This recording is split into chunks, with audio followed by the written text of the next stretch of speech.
बरं, आज वडगाव मधून एक आम्ही शेतकऱ्यांचं शिष्टमंडळ इथं महानगरपालिकेमध्ये आणलं होतं. तर विषय असा होता की मागच्या वर्षी जवळपास आमच्या वडगावला 3 तळी आहेत. म्हणजे जनावरं सोडण्यासाठी 3 तळी जी आहेत, त्या 3 तळ्यांचं सुशोभीकरणाचं काम आता गव्हर्नमेंटच्या मार्फत सुरू आहे. चांगली गोष्ट आहे. परंतु त्याचबरोबर आजपर्यंत त्या तळ्यांचा वापर आमचे शेतकरी लोक आपल्या जनावरांना पाणी पिण्यासाठी, त्याचबरोबर जनावरं धुण्यासाठी आणि ह्या पद्धतीने आमची शेतकरी लोक त्याचा वापर तिन्ही तळ्यांचा करत होते. तर आता अलीकडेच एक तळ्याचं काम सुशोभीकरणाचं पूर्ण झालेलं आहे. त्या टँकला बाजूनं सराउंडिंग त्याला कट्टा घातलेला आहे आणि फिनिशिंग केलेलं आहे. चांगली गोष्ट आहे, त्याच्याबद्दल आमचं काही दुमत नाही.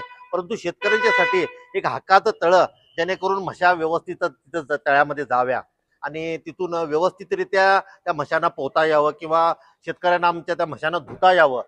25-25, 30-30 फूट खोल जर डिगिंग जर केले तर म्हशांच्यासाठी ते उपयोगाचं नाही किंवा म्हशी धुणाऱ्या शेतकऱ्यांच्यासाठी उपयोगाचं ठरणार नाही. तर त्याच्यासाठी आम्ही आज कमिशनर मॅडमना, आमचे सहकारी माजी नगरसेवक मनोहर हलगेकर, त्याचबरोबर आमचे विद्यमान नगरसेवक यांच्या वतीनं कमिशनर मॅडमना एक निवेदन देण्यासाठी आलो होतो. मॅडमनी सकारात्मक आम्हाला उत्तर दिलेलं आहे. ताबडतोब लवकरात लवकर व्हिजिट करून तुमची जी काही समस्या आहे लवकरात लवकर सॉल्व्ह करतो, या पद्धतीनं मॅडमने आम्हाला आश्वासन दिलेलं आहे. धन्यवाद.